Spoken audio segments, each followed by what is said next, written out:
आपको पता है कि जिस तरह तोशाखाना केस ट्रायल जो है जल्दी चलाया गया, पहले दिन, फिर घंटे और फिर मिनट्स के अंदर वो फैसला आया, इसी तरह इस ट्रायल को भी चलाया जा रहा है।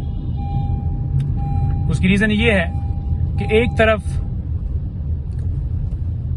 चालान जमा होता है, कॉपियां जो हैं वो तकसीम की जाती हैं, फिर साथ ही फर्द जुर्म के लिए डेट फिक्स की जाती है। और आज फिर वही हुआ कि फर्द जुर्म जो है लगा दिया गया है।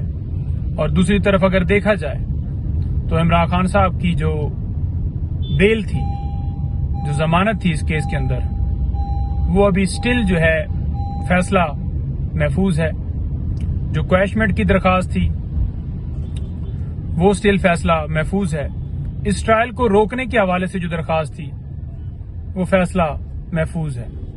तो पहले नीचे केस की समाअत नहीं की जाती, यानी कि ट्रायल कोर्ट के सामने जमानत की दरखास्त के ऊपर कि जज साहब छुट्टी पर हैं और ड्यूटी जज साहब भी अवेलेबल नहीं होते, और फिर ऊपर यही प्रोसीडिंग्स की जाती हैं।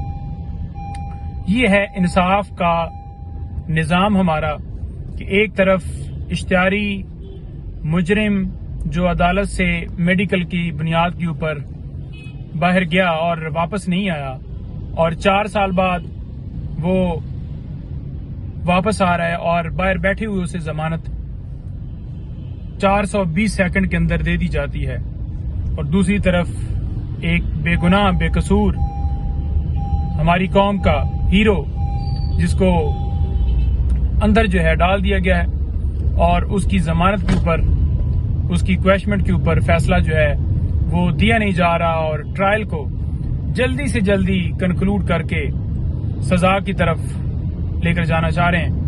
तो मैं तो ये समझता हूं कि आज जो है फर्द जुर्म लगाने की भी जरूरत नहीं थी, सीधे ही फैसला जो है वो हाथ में लिख कर दे दिया जाता कि ये आपको सजा है। क्योंकि जो फेयर ट्रायल है वो तो हो नहीं रहा। ड्यू प्रोसेस आईने पाकिस्तान कहता है, लेकिन नहीं हो रहा।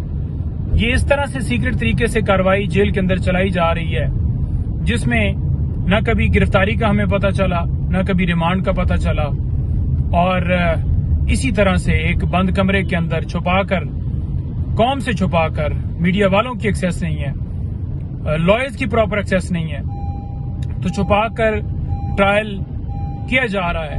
हम इसलिए कहते थे कि ये ओपन हो ताकि जो इंसाफ के तकाजे हैं वो पूरे हों और साफ शफाफ। ये कैसे फेयर ट्रायल कहा जा सकता है जब इस तरह से कार्रवाई की जाएगी और जो हक है, कानून जो देता है हक, वो हमारा हक सलब किया जाएगा।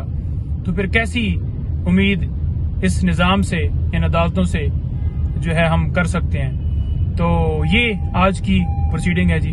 Thank you.